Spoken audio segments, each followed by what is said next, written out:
किसान तो भगवान का सबसे बड़ा भक्त है, उससे बड़ा भक्त दूसरा कोई नहीं। लेकिन कब करें?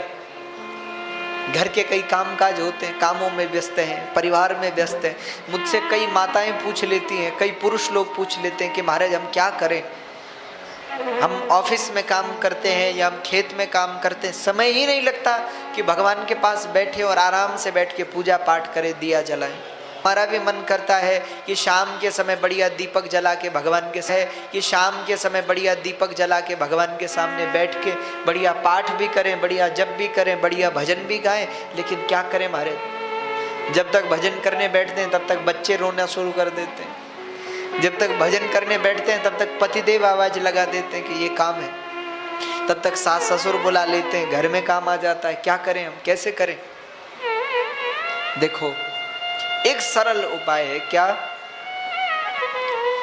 नित्य उस मार्ग चलो, कृष्ण गोविंद गोविंद गाते चलो,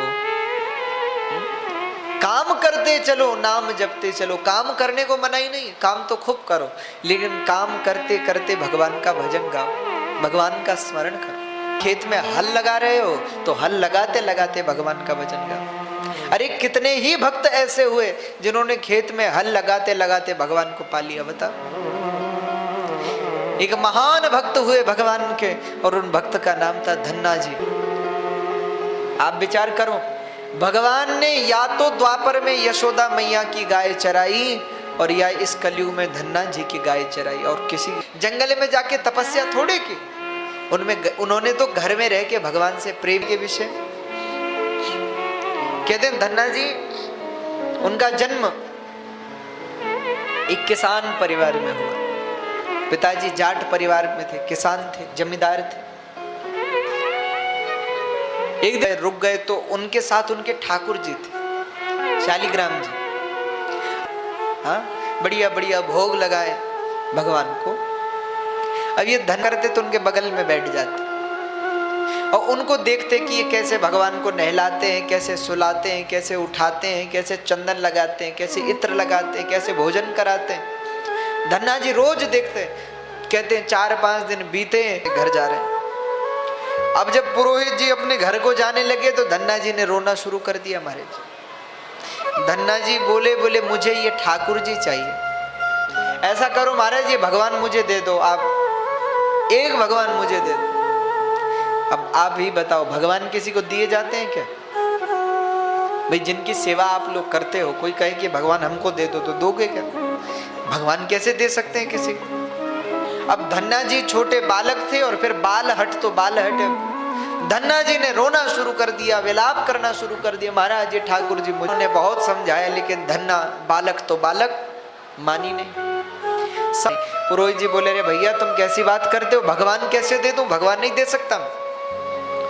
तो सबने समझाया कि फिर एक काम करो, 1-2 दिन और रुक जाओ, 1-2 दिन बाद बच्चा भूल जाएगा, तब आप चले जाना। ठीक है महाराज। पुरोहित जी ने तो सोचा कि हम अच्छे फंस गए, कि बताओ हमारे भगवान ही ले जा रहे हैं। अब तो कि भाई कल तो जाना है, अब कल ये फिर रोएगा तब क्या करूंगा। फिर नदी में नहाने को, दूर में नदी थी, नदी पे नहाने को गए सुबह सुबह। और जब सुबह सुबह नहाने को गए तो पुरोहित जी ने क्या किया, नदी में पत्थर होता है ना, बिल्कुल चिकना पत्थर, सो एक बढ़िया सा सफेद सफेद पत्थर ले आए। अब नदी में तो सुंदर सुंदर पत्थर होते हैं, तो एक बढ़िया पत्थर ले आए, तो घर पर लाए। अब जो सिंहासन पे बिठा दिए हमारे। अब धन्ना जी देखने को आए, सेवा करने को। तो जब आए, पुरोहित जी ने क्या किया, सबसे पहले जो ऊपर ठाकुर जी थे उनको निकाला, बढ़िया नहलाया, नहलाने के बाद बढ़िया इत्र लगाया, इत्र लगाने के बाद बढ़िया चंदन लगाया, चंदन लगाने के बाद सिंहासन पे रख दिया। उसके बाद जो असली ठाकुर जी थे शालिग्राम जी, उनको निकाला, बस नहलाया, न तिलक लगाया न वो इत्र लगाया, सीधे नीचे बिठा दिए। नीचे वाले कौन से वाले ठाकुर जी चाहिए?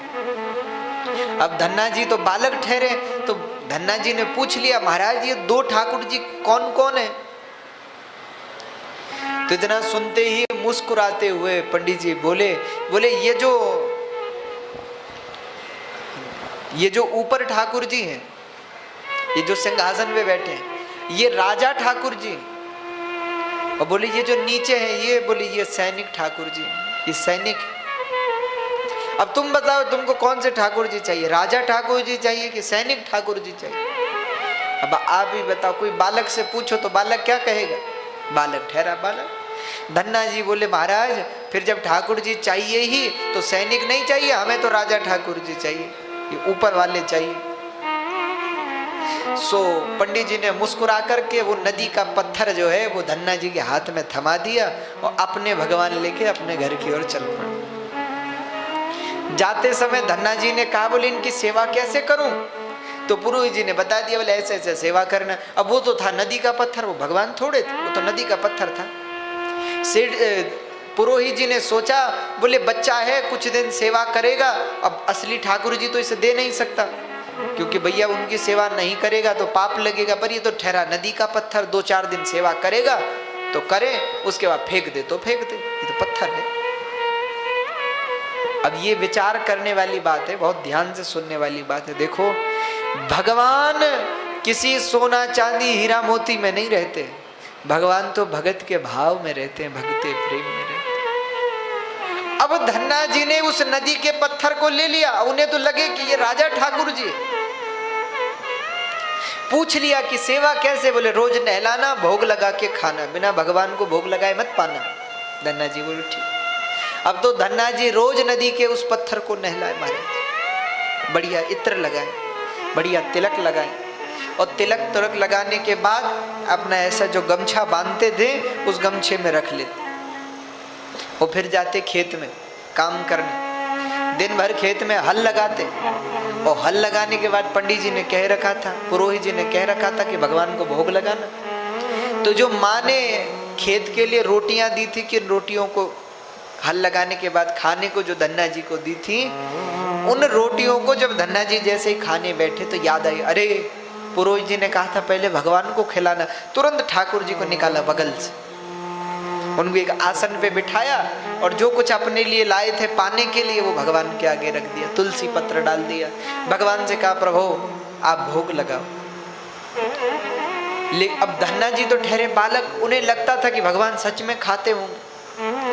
उन्हें क्या पता था कि भाई ऐसे ही भोग लगता है उसके बाद निकल आता है, भगवान तो भाव ग्रहण करते हैं। लेकिन धन्ना जी सोचते थे कि भगवान सच में भोजन खाते होंगे। अब धन्ना जी ने भगवान के आगे भोजन रखा, भगवान ने नहीं खाया। धन्ना जी ने कहा रे भगवान खा क्यों नहीं रहे, पा क्यों नहीं रहे? थोड़ा हमिंग कम करिए, हमिंग कम करिए। तो भगवान को जैसे ही परोसा, भगवान ने नहीं पाया। याद आई, अरे पुरोहित जी ने कहा था कि भगवान को जब भोग लगाओ तो पहले पर्दा करना चाहिए। अरे पर्दा लगाओ, तो भोग लगाया, पर्दा किया, 5 मिनट बाद पर्दा हटाया तो भोजन ज्यों का त्यों, कुछ नहीं। अब तो धन्ना जी रोने लगे और रोते हुए भगवान से बोले, बोले प्रभु आप तो राजा ठाकुर जी हो, अरे आप भोजन पाते क्यों नहीं? जी के बिना खराब लग रहा है, लेकिन प्रभु देने से तो मैं रहा, अब पाऊं। अरे महाराज वो तो नदी का पत्थर था, और फिर भगवान भी कोई क्या सच में थोड़े खाते? तो धन्ना जी ने देखा, दोबारा पर्दा लगाया, भगवान ने फिर भी। अब तो धन्ना जी बोले, बोले अगर आप नहीं पाओगे तो मैं भी नहीं पाऊंगा। तो जितना भोजन था सब गाय को खिला दी। पहले दिन भूखे घर आए, घर में भी कुछ नहीं खाया। अगले दिन फिर खेत में गए, फिर ठाकुर जी की सेवा पूजा की, भगवान को भोग लगाया, भगवान ने नहीं पाया, फिर सब गाय को खिला दिया। अब तो महाराज रोज तो खेत में काम करें और अन्न का एक दाना ना खाएं तो स्वास्थ्य खराब होने लगा। तीसरा दिन आ गया, धन्ना जी भूखे प्यासे आज भगवान को भोग लगाया, रोने लगे भगवान के सामने। भगवान से रोते हुए बोले, बोले प्रभु अगर आपने अब भोजन नहीं किया तो मेरे प्राण चले जाएंगे, लेकिन मैं वचन देकर कहता हूं जब तक आप नहीं पाओगे तब तक मैं भी नहीं पाऊंगा। धन्ना जी रोने लगे, भगवान के चरणों में गिर पड़े और मूर्छित हो गए, अचेत हो गए। पिछले 3 दिन से धन्ना जी भूखे थे, भूखे प्यासे। कहते हैं धन्ना की भक्ति देखकर भगवान उस पत्थर में प्रकट हो गए उस पत्थर से प्रकट हो गए और धन्ना जी के सामने चतुर्भुज रूप में प्रकट हो गए। बोले भक्त वत्सल भगवान की जय। भगवान बोले धन्ना मैं प्रसन्न हूँ, मांग क्या चाहिए तुझे, जो मांगेगा सो देंगे। धन्ना जी ने कहा हमको कुछ नहीं चाहिए, बस रोज भोजन करने आ जाया करो। भगवान बोले ठीक है। अब तो धन्ना जी तो 2 रोटियां बढ़िया ठाकुर जी ने पाली, और जैसे ही भगवान तीसरी रोटी उठा रही है, अगर चारों आप ही पालोगे तो मैं क्या पाऊंगा, मैं भी तो 2-3 दिन से भूखा हूं। तो 2 रोटियां भगवान ने पाई, 2 रोटियां धन्ना जी ने ले ली। अब तो रोज ऐसा ही होता, ठाकुर जी रोज प्रकट होते, रोज पाते और अंतर ध्यान होते। एक दिन तो ठाकुर जी ने धन्ना जी से कहा, बोले धन्ना मुझे ऐसा भोजन करना ठीक नहीं लगता। क्यों? अरे बोले फ्री में भोजन करना अच्छी बात नहीं, या तो हमें कुछ काम बताओ तब हम कल से आएंगे। तो ठाकुर जी से धन्ना जी बोले अगर ऐसी बात है तो ठाकुर जी हमारी गाय चराया करो आप। और ये घटना कोई सतयुग की नहीं है, त्रेता की नहीं है, द्वापर की नहीं है, इसी कलयुग की है। और उस दिन से ठाकुर जी रोज धन्ना जी के साथ भोजन करते, और भोजन करने के बाद धन्ना जी की गाय चराते। ये है भक्ति का चमत्कार, ये है प्रेम का चमत्कार। तो कहने का अर्थ क्या है? कहने का अर्थ ये, धन्ना जी ने कोई तपस्या नहीं की भैया, लेकिन प्रेम से भगवान को भजा,